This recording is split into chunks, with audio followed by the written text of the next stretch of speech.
so I know I am super late to this party. But for anyone that missed it, I feel like it would just be an utter tragedy not to cover. This is PETA versus furry conventions, which is ridiculous.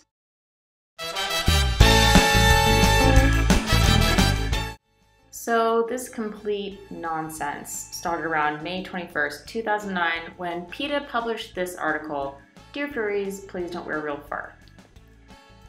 Now, anyone who's owned a fursuit knows that most fursuits are not made of real fur, if at all, and the notion that all furries wear actual natural fursuits is kind of ridiculous. But then again, we're talking about PETA, so not hold my breath here.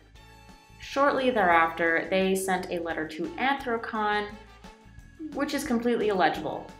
But thankfully for us, some nice, lovely gentlemen at Reddit actually sent us the original, so we can actually see exactly what they sent to Anthrocon, which is cringy because, again, most fursuits are not made of real fur, but of course, if PETA did their research, they would know this.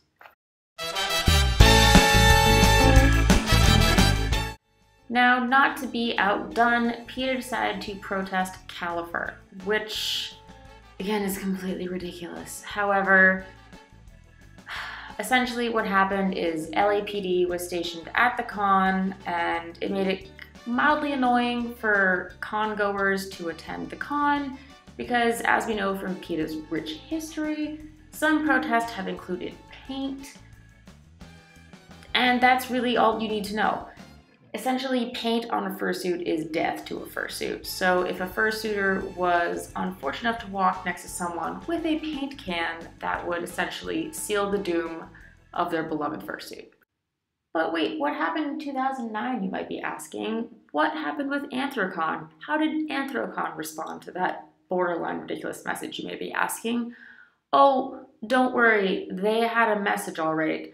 Our own Uncle Kage sent them a genuinely flattering response, which I don't think they quite caught the humor of, if you know what I mean.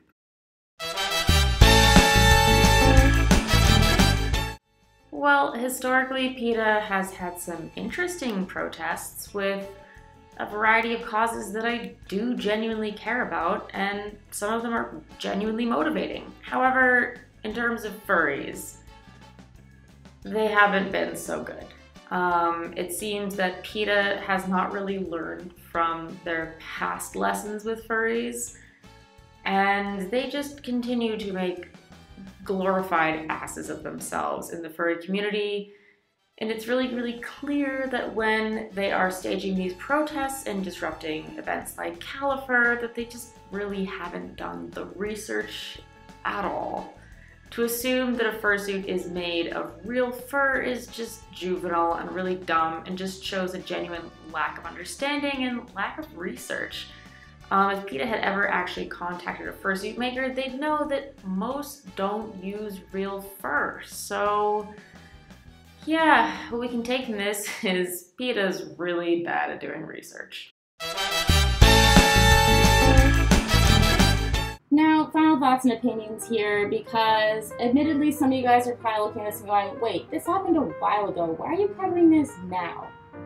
Well, one thing I got in the comments of one of my other videos where I kind of broke down some drama is not everybody's aware of what's going on. Furries by nature don't tend to congregate on all the same platforms. Some of you are Telegram users, some of you are on for Affinity, some of you use Facebook, some use Twitter.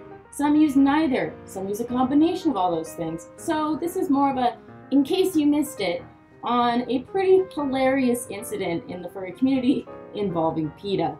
Now, my opinion personally is that PETA, while it has great intentions, some of the time could use some work on the way that they present themselves online. Admittedly, they don't have the greatest track record of making the best decisions with their posts and their protests. And do I think it's mildly ridiculous that they protested a con or protested near a con when their reputation is, you know, a paint-throwing group of hate mongers that don't want you to wear fur or eat meat and have questionable practices about animals. Some of their practices are a little questionable, you have to admit. I think it's silly. I don't think they should have done it. I think when Anthrocon told them off, that should have been a very clear message of, hey, you guys, stop it. But of course, they had to be extra and do that with Califer. I'm sure it made people feel really uncomfortable. I was not in attendance, so I don't know. But PETA, if you're watching this, just stop. Stop while you're ahead.